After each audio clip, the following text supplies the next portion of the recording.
Hey, budding lawyers, welcome to the podcast Pre Placement Offer, commonly known as a PPO. What all does it take to get a pre placement offer at a reputed law firm? To explain this, we have with us Ms. Ashwathi Umaria. Hi, Ashwathi. Hi. Ashwati graduated from Rajiv Gandhi National Law University, Patiala, but before completing her course, she managed to get a pre-placement offer when she was in her college and interning at a law firm. Currently, she is working as a legal associate with a reputed law firm, Cyril Amarchand Mangaldas, also popularly known as CAM, I think, right, Ashwati? Yeah, yeah, Okay. Cam. So this I came to know while talking to her. I was not aware about it. Okay. So let's start. Ashwati, you had told me that in a previous conversation that you were very much into sports during your college days. So firstly, I would like to know why didn't you start working in the sports law domain? Because sports law is something quite new, not very well known in India at least, and you were also in sports, so I think it was kind of a match. Yeah, I get this a lot. So, being a sports person, you can never feel good being on the other side of the field, being on the other side of the fence. It is as simple as that. I mean, I would have felt bad doing anything related to a game and not being the player. So, yeah. Okay, so while drafting agreements, if there's any match going on, you'll just go inside. Uh, like at least you will So, feel so. Yeah, I agree. yeah, yeah, definitely. Okay, so now let's move on to the story of your first job. Like, how did you get your PPO? So, I got an internship opportunity with the firm, and then the team recommended me for a PPO basis the performance. Okay, okay. Yeah. So the team reviews you, your performance, your work during the internship, and then they recommend you for a PPO. Mm-hmm. Mm-hmm. So can one apply for a PPO while, like, as you said in the internship, if you are about to complete Mm, your internship, is there something like an application procedure? no, No. no. If you're in your fourth or fifth year, like if you're in your final year and you're good enough, you just give your 100% on the internship, and then you just hope for the best. Any or every internship can turn into a PPO. It is just on the performance and the team requirements. Yeah. Okay. So is there a process like are there multiple rounds of interviews involved, and is the same process carried out in every law firm? Yeah, as far as I know, for most law firms, the process is the same. So while I was interning, my team then there's a performance analysis and all, and then my team recommended me for a PPO. Then there were two rounds of interviews, technical rounds, HR rounds. So they test you on the law, they test you on the your knowledge of the subject, and then they also take normal HR questions like what city would you like to work in? Are you comfortable working in such an atmosphere and things like that. So yeah, there were two rounds of interviews for Cam and for Sam, Shardul Amarchand as well. Okay, but the city and all will be there only if the law firm is spread across the country. Otherwise, you have Right. to, yeah, like Yeah. Tam and Sam are pretty much like almost in all metro cities throughout the India. Right. The pan India, yeah. We Hmm. practice pan India, yeah. Okay. So, how many internships did you do, and how should one plan for internships? So, NLUs, they don't give you a lot of leeway for internships as your GLC and, normal law colleges do. But still, in those 5 years, I managed to make 9 months internships, like in total. And out of this, seven internships were in corporate firms, all in Mumbai. So, I would just like to say that, you know, on the second part of your question as to how should one plan for internships, it is a very crucial process and people fail to understand that. I started my hunt for internships. I carefully studied the websites, the practice areas, what the firm is doing, what I like to do, and reading about which practice area entails what, and then applying. A big mistake I've seen everyone make is that they do not even know what they're signing up for, and they just, you know, it is just because of the competition. Everybody is doing in a tier one firm. I want to do an internship in a tier one firm. It should That is be, very common. yeah. So I enjoy what I do is just because of this. And I've also seen one thing, that every time you get an internship application, or somebody asks me to review their internship application before they send it out, it is a very common thing that the same cover letter has been copy pasted throughout, like for all Hmm. internships. It Hmm. shouldn't be that way. I mean, I used to make a firm specific or a practice area specific cover letter, which indicates that, the firm is doing this, I would like to be a part of this, and, Hmm. my interest is here, and for that I've done this. So I think cover letters, so the HR is just going to read your email and see your CV later. The cover letter will be read first, right? So these cover letters helped HR understand my needs as well, and this also makes the HR understand that this person is interested genuinely and is not just copy pasting everything throughout. Right, right. And also, if you don't want to, like, if you want to be a bit lazy, you can at least focus on the practice area, if not Right. each If firm, not the firm, because yeah.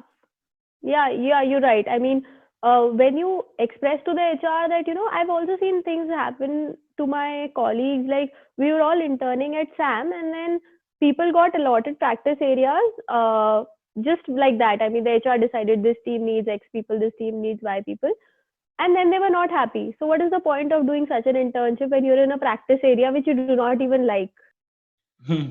right. Yeah, because when you make a common kind of cover letter for all, for example, if you are applying for an IPR firm, and you are applying also to some firm which exclusively practices in criminal litigation, then Right. if the cover letter is same, it would be quite, it No, so won't be that is good. what. Yeah. Hmm. That's what people draft, a very generic cover letter. So I think that is one mistake one needs to avoid. And you should study what you're going to do and what you're getting yourself into. I understand tags mean a lot in our legal fraternity, and I've interned here, I've interned there. But your time as a law student is also crucial, because this Hmm. decides your future. So just don't haphazardly go for that, I want to intern here or there. Look at, I mean, one should see what they're getting themselves into. Yeah. Yeah. See, students usually have many queries regarding internships. One common thing which I have heard is that I have applied at many firms, but I didn't get selected. So, can Yeah. you guide our listeners on this? Yeah, trust me, I have got more than hundreds of rejections email on my email ID. More than hundreds, a three-digit number, trust me. I would just Okay. tell those students two words: follow up. I mean, I'll tell you, not a single of my internship was given to me in the first application. I had to follow up, multiple rounds of follow up, but also not calls, emails. Calls are frowned upon because the person already has a lot of things to attend to in their day, Yeah, HRs yeah. and all. But yeah, email follow ups, they show that the person is genuinely interested. Another thing that a lot of juniors have thrown at me these days is that we got rejected because the firm is accepting only fourth years and fifth years. So I think one needs to understand that the firm has a set requirement. It is because they know what a person has studied till the third year, what a person. So I think students also need to accept that. If a firm has clearly written in their policy that we only accept fourth and fifth years, then a third year or a second year should not even, try to poach the, sorry, they should not even try to, I mean, apply there, or, Apply it's there. just, Yeah. yeah. And I think a genuine cover letter and a decently good CV will fetch anybody a very decent, good internship. Honestly, trust me, I have not even published a single paper, or nor have I been a part of those fancy international moods or something like that. But the only thing that I always did on my internships was I used to take them seriously. Hmm. Hmm.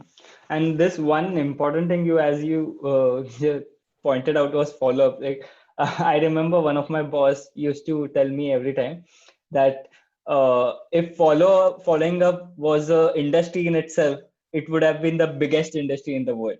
So it is that Right. important. I agree. Yeah. Follow ups are important. It makes the person, it makes the person stand out. It makes the other person think that, yeah, this person is genuinely interested. It is not just one in 100 applications. Hmm. Hmm. Right. What do recruiters look for while considering a candidate for a PPO? Yeah. So this is, I think, the one of the most crucial questions. So, as I've already mentioned, I used to take my work very seriously. I used to take my internship very seriously. And that is not just because I wanted a job, I wanted a PPO, but that is also because I did enough research for my what am I going to work for, what am I going to work in. I also enjoyed the work. So, Hmm. we're all students. And, the partners, the associates, they do not expect us to know the law by heart. I mean, nobody expects you to know the law. They just, what they look for is just that you're willing to learn the law and a positive attitude. Trust me, these are the only two things: the willingness to learn and a positive attitude. It is actually that simple. So I'll tell you, one more thing that I've noticed when a lot of people work is that, everybody misses out on one very important thing, that is common sense. Hmm. I'll tell you, I mean, everybody is just doing the task because they've been told to. Nobody goes into why am I doing it. So whenever I used to get allotted work, I always start with the basic question of why. I used to bother my associates, I used to bother my partners, and I used to be like, why? And then they had to explain the whole transaction to me. They had to explain everything to me. So whenever I did it, I had this base in mind, right? That what am I doing for? And be it a simple task or a complex task, you always have to make sure that your senior's life is made easy. So, if I appoint an intern, it is to make my life easy, right? Yeah, Similarly, yeah. if a senior is giving you work, so one common thing is like if you've been asked to review something and you've reviewed some XYZ other documents for that document. So you Hmm. obviously attach the other documents, other law points, because the Hmm. associate, Hmm. then he'll have to go all the way, he'll have to look. So you just have to save up on their time, make their life easy. And always attach what you're referring to, always keep the language very simple, because the simpler, the merrier, the better they'll understand it, the quicker they'll understand it. These are just common things, and always common sense, always. I mean, Yeah. people Yeah, I, people don't. I I Yeah. completely agree because even I remember in my first stint, legal stint, my one of my seniors used to tell me that you don't work as like someone has given you the work. When you are working on something, think of it that it is your work, like it's your personal. The work you're handling is your personal client, not your boss client. Right, So right, when you exactly. will, what type of work you will do when it's your personal client, it's your personal work. The quality will differ if you do the work for someone else. Apart from the quality, also the other thing is that if, like, as you said, if you're doing something that is for you, you'll try to reach the roots as to why I'm doing it, Yeah, right? yeah, yeah, exactly. Yeah, so that is very important. And I've gotten rebuked by my associates that why do you have to know what you're doing? You have to just do this, you have to just prepare a summary. I'm like, no, I want to know why I'm doing it. No, because So that, when you will know why you are doing it, you will understand it better, and that's why you will do the work better. yeah, That's and the that, main I logic. mean, yeah, and if you just do it this way, the results automatically show. Hmm. Hmm. So, what would be the main things for law students to focus on for getting a PPO? Yeah, so as I would just be repetitive here, just keep on doing the Yeah. good work, you know, Yeah. just keep on doing work, just plan your internships ahead of time, keep on doing the good work. It definitely pays. I'll tell you a story. I was waiting for a placement. I was waiting on a placement in a firm where I had actually put my heart and soul. And, I had even missed some of the major college events that are one time college events in life because of this firm, and then it did not work out. So I thought that, everybody says hard work pays off, but this was just something that people say to make themselves feel better. But now when I see the bigger picture and, like 2 years down the line, I'm glad that whatever happened, it did. And I can say that my hard work did pay off. Like in interviews or in whatever, I can say that it paid off. Hmm. Okay, yeah, these things are important. You have told us before too, but like if one thinks of a particular internship, one he's focusing on one internship, it's his first internship, his or her first internship, then what things should be in their mind, like etiquettes or being punctual or things like that. So what did you keep you in your mind when you were doing such internships, apart from Right. giving 100% at your work. Yeah, so I think see, these are the very basic characteristics every firm wants every employee to have. So basic, you know, you should have, you should be very respectful no matter how the person is treating you. You should have some basic, office etiquettes. You have to be punctual because, and punctuality is not just because you have to work. It is also because when the team sees you every day, that know that you're there. I've had a lot of co-interns who used to skip out on internships because they were not getting paid or things like that. But being punctual definitely pays. Being disciplined, willing to stretch yourself is something that is very important. I mean, you should be willing to stay back till 3 a.m. every day on your internship. You should never make plans when you have an internship. So that is how that is how serious I took my internships. These are the basic etiquettes of any internship, not just law or any job per se. I mean, I follow these etiquettes till date. I mean, I am punctual to my job until and unless, something majorly comes up or, you have to, you cannot dress sloppy. You have to be, very neat and tidy. And, somebody should feel like, this person is serious about this job. Things like that. These things do make a difference, trust me. Also, there have been many instances, and those are true. Like many times, students don't get much work at the place where they are interning. So that is also one reason where because many students leave the internships or they are not disinterested working there, something like that. So what will you suggest them? Yeah, so for students like those, I was one of them. So yeah, Okay. I'll tell you, I had a 2 month long internship, and first 15 days I didn't get work.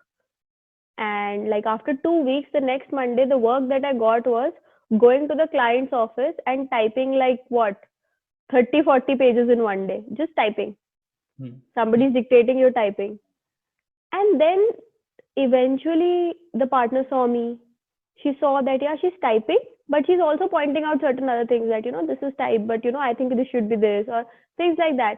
So this picks up its pace on its own. I mean, you cannot quit. I mean, I also felt like quitting on the 14th day, but more on the 16th day because I got typing job. But then eventually by the next month, I was working on high profile transactions, very confidential deals. And my partner had asked me to extend the internship by 15 days because of closing of a deal. So yeah, Okay. you have to be very patient. That was kind of a what do you say, a mini achievement, we can say, right? Right. Okay. And also, one thing which comes to my mind is, even if you were not getting work, you can find work. Like you can see the Yeah, partners. definitely. You can see the partners are working on something. You can do some research on that topic. So Try you to help definitely them. do not, yeah, you definitely do not go to the partner's office directly, but there are associates out there. So in those 15 days, I didn't get work. So I had this after coming in, before lunch, once after lunch, and before going. I used to make these 4 rounds to every associate across the office and be like, do you have any work for me? Can I assist you with anything? So yeah, this is something which is very common. You just have to be patient. Yeah. So as you are working in a corporate law firm, corporate in inverted commas, because it's quite like fantasized a lot, but can you just brief our listeners on how the real life of a lawyer is in this field and what all things they should expect and how is the work culture, etc.? So this is going to be a little bitter for the students out there because jumping from a law school to a law firm, it can be very overwhelming. And you should trust me when I say this, college is actually a paid vacation. It is a paid vacation. And when the feeling of being a student and being a college student finally wears off, you realize that adulting is as bad as people make it sound, or even worse. So coming back to the point, I worked for about I'll complete my 6 months on February 5 with the firm. So see, the learning curve is very high. It is amazing how much I've learned in such a little amount of time. And regarding the work culture, I mean, it's not hidden that firms always have a client first policy, which makes certain days unbelievably hectic. Weekends are mostly working. And if somebody is planning to work in a firm, be it any practice area, this is something one should be ready to sign up for. One should be ready to have a like an 80 plus hour work week.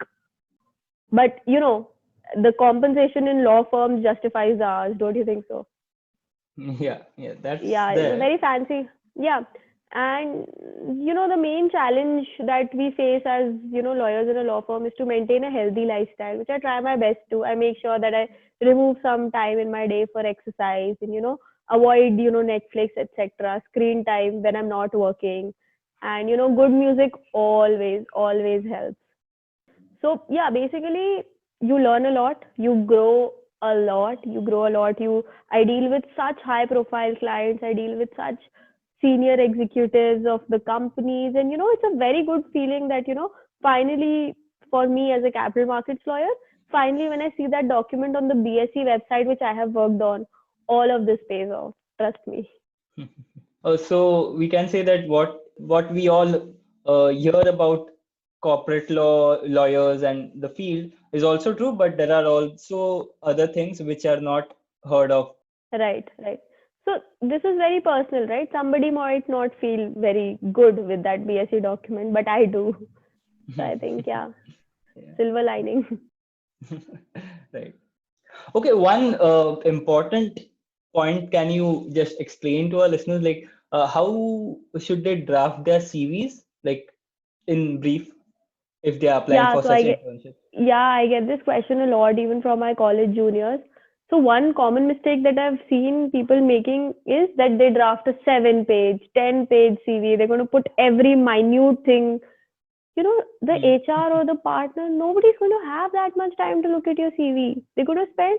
So you should make a CV. A CV should not be more than 2 pages ever, even Exactly. if you're Yeah. in your final year. I had to cut off two of my internships in the final year because I wanted Hmm. my CV to be 2 pages. I had to cut off on my experience. So, yeah, a CV should not be more than 2 pages, and a CV should be so presentable that, if a partner or a HR or somebody in the firm, an associate, anybody who's looking for like 5 to 10 seconds he's spending on your CV, he should be able to grasp the most of it. You should put bullet points, you should put, bolds, italics, not make it a not make it a invitation card, but yeah, it should be very neat, very well formatted, and 2 pages only. And you just make it that way that if somebody is given like 5 to 10 seconds to spend on this CV, you get the gist of it. That यहाँ काम किया है, यहाँ काम किया है, for this much time they worked, here they worked, this is their GPA, and this is what they've worked on. As simple as Hmm. that. Yeah, because they just want to fulfill the requirements of whatever the position is. Yeah. So Right. that makes absolute sense. Also, I just wanted to know what exactly you are working on currently. Like it's very common, like corporate law firms, but in corporate law also there are so many fields and Yeah. so many firms specializing in certain subsectors. So you said you are into capital markets. So what's the work about and what like kind of your daily schedule? So yeah, capital markets work entails to the so basically if a company is going for an initial public offer or we're doing a qualified institutional placement, the whole Indian legal point of view we handle. So drafting of documents, there are n number of documents involved. There is huge amount of diligence involved before a company goes public. So all of those compliances are met, things like that, and basic diligence and drafting of documents, and the offer documents which go up on the BSE as I was telling you. So yeah, Mm-hmm. things like that. And I start my day at 10 in the morning, work wise, and it is not known when my day will end. On good days, my day ends at 10:30 at night, and on bad days, it can go up till 6 in the morning. Oh, Or oh you don't my. even get to sleep. Yeah. So you sleep at 6 and then again start working at 10. Are you saying that? On bad days, on some days, when there is a filing nearby or when, there's understaffing or something, things like that come up in every office. So yeah, or when there's too much workload. So you sleep at 6, you get up at 9, you start working at 10. Yeah, so on a lighter note, we can say that if you want to work in corporate law sector, then you must forget your social life. Is it that? Definitely, definitely. I'll completely agree. But yeah, on sometimes like since I've joined, I have gotten some weekends. Aisa nahi hai that I'm working all weekends. You get some weekends, but then it's been so hectic that all you want to do is just sleep. So yeah, social life definitely goes for a toss. Yeah, yeah. Okay. Yeah. So someone like me will not ever choose such field. Yeah. No, see, I Okay. was also a very social person, but the thing is now I'm social with my office people now because I talk to them every day. So I Okay. socialize with them more. Yeah. So it's Yeah. things like this. Yeah. I mean, it's not that bad. And, it is amazing how much you learn. It is amazing how you grow as an individual, as a lawyer. It is amazing. And I think these, these are few years everybody can slog. Once you've slogged, then you realize that, yeah, oh my God, then you become something. I mean, Mhm. So, moving on to the last question. Please share an incident from your career which is very memorable to you. so the very memorable incident, I was okay. So I was on the terrace of my college. It was March 16, 2020. The situation of COVID was getting worse, and I was, talking to someone who has played a very important role in my career, and cribbing about how due to COVID, the remaining opportunities are also going to go down, and it is. I'm not going to get any job. I'm not going to get placed, and all my hard work is, going in vain. And then suddenly I got a call at 10:30 in the night confirming that I had cleared all my interviews and I was in camp. And I was in the top of the world and I was realizing, yes, my hard work is definitely paid off. And it was a beautiful night. I will remember that day like for the rest of my life. Okay, and especially when I think you said you were in your college campus, Yeah, is it? yeah, yeah. Yeah. Yeah. Okay, so definitely a memorable one. Yeah. Yeah. Okay. Thank you, Ashwati, for this informative conversation and sharing your experience with us. And thank you so much for listening to this podcast. If you like this episode, then you must also check out our other episodes available here and follow us here so that you don't miss out a new episode. Thank you.